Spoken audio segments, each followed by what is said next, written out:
Ladies, before you say yes to that Valentine proposal, this video is for you. So ladies, before you say yes to that engagement proposal, do this first. This is a Valentine season warning. So if you're a lady and this is a time that most ladies are proposed to because of the season of that Valentine. So if you think that perhaps you are going to get engaged, or you never know that this is a season that that gentleman is going to propose, and is going to ask you for that engagement, do this fast. This is just a video about some red flags that you need to be aware of before saying yes to that engagement proposal. Hi everyone, God bless you. Thank you for always returning to watch my videos. I truly appreciate all of you.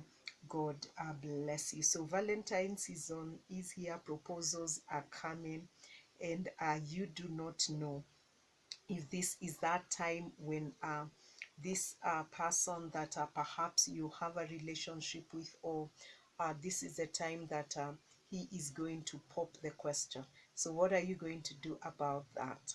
I want us to just get into that, and I'll be sharing a couple of things. I want us to read some scriptures that I have here. It's very interesting. It's very interesting, but I want us not to be caught unawares.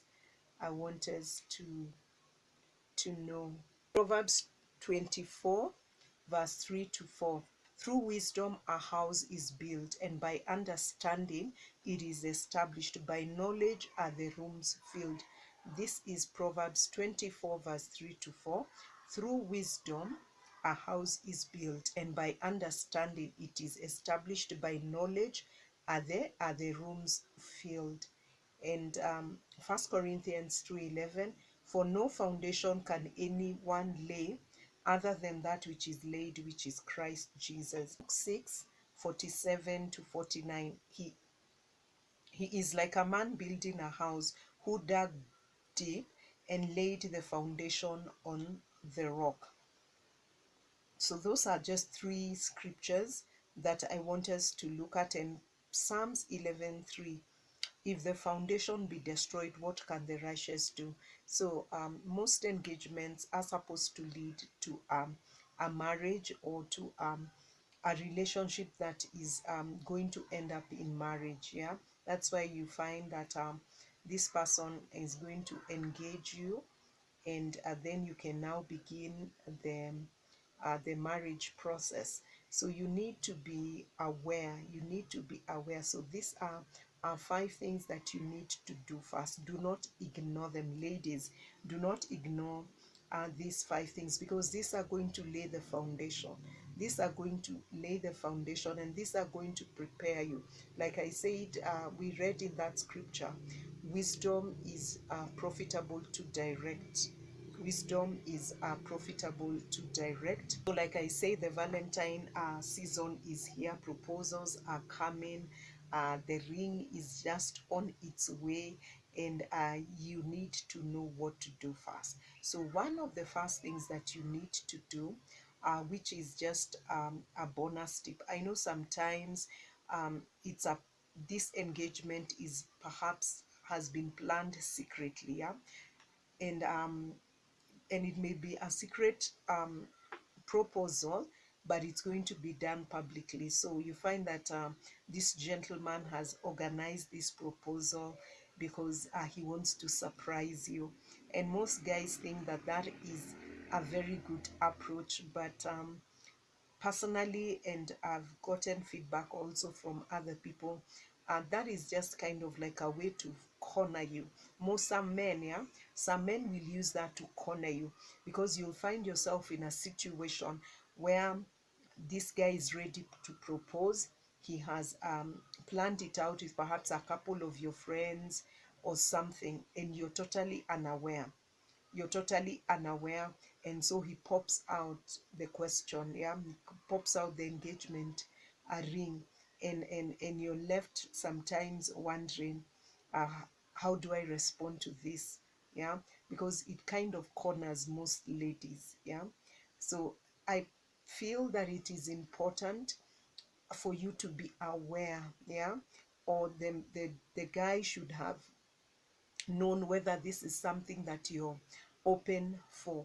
Yeah, that you're open for such kind of a proposal, because it can be a bit manipulative, because you will find some ladies are not able to say no.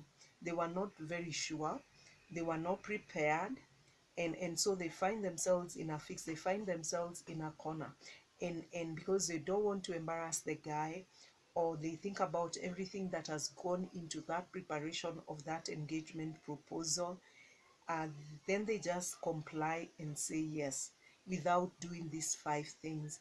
So if you're that kind of a person, and you know your person is the kind of person to prepare or to organize a secret engagement and just pop out the question, it's good to let them be aware that personally you don't like surprises. You may not tell them directly, but just find a way of letting them know that you don't like to be on the spotlight. Yeah, and if they ask you, just tell them, uh, I don't like to be on the spotlight. It makes me feel awkward. It puts me in a very awkward position, and you tell them. That is one way now to you can tell them. So that must be very clear.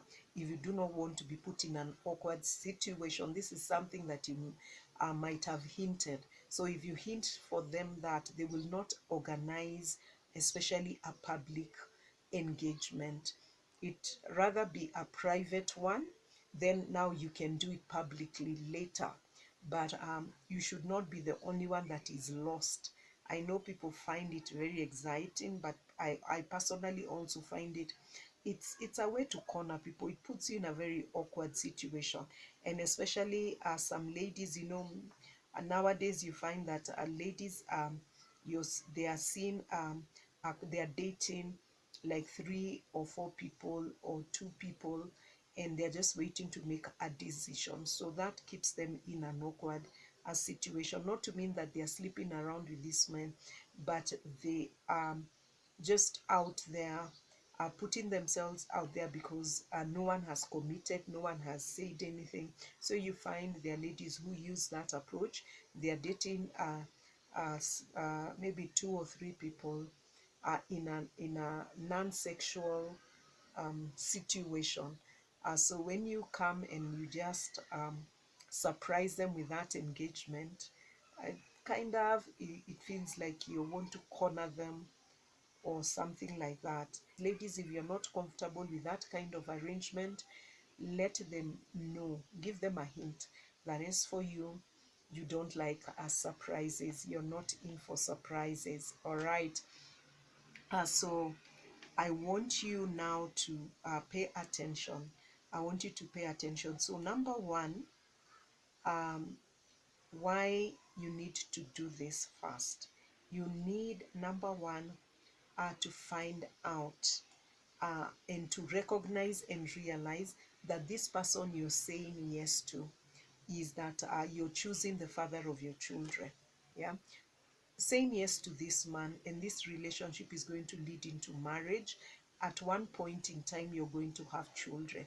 So saying yes to this person, saying yes to this gentleman, saying yes to this man, this is a potential father for your children. So you need to be very aware. Is this a kind of person that I would want to have children with? And remember, you never divorce and separate with your mother and your father. Children, they don't do that. They will be, they are there for life. Yeah, they will be spiritually, emotionally, physically, generationally connected to their father, because of that union, because of the marriage. Yeah, so you have to think about it. You have to look at this man. Is this a kind of man, is this a kind of person you would love to father your children? You need to be very clear on that. You need to have thought through that. Yeah, and That is why it's not an emotional thing. It is something that you need to really think through. Yeah. Is this the kind of person that I want to have children with? Yeah. You have to have an answer to that. So this is not just a husband decision. This is a fatherhood decision. This is the man who will be a father to your children. And if the marriage goes south, this is somebody that you will be connected with for life, because, or for a certain period of time, because of the children. Yeah. So you need to be clear about that. Do you know this man? Does this is this a kind of man that you will allow to shape the worldview of your children? Because in marriage, the husband is the priest. We offer spiritual guidance and spiritual teaching to our children, and the husband, the father, is the one who is supposed to give that direction. So what are his views on training up a child in the ways of God? What are his views? Another thing, is he going to offer emotional security even to your children? Those are some of the things that you need to be very open-minded about, because it's going to influence their faith. Proverbs 13 verse 22, it says, a good man leaves an inheritance to his children's children. So ladies, before you say yes to that engagement proposal, this is the number one thing that you need to do. You need to find out, this is the man who will be a father to your children. And if the marriage goes south, this is somebody that you will be connected with for life,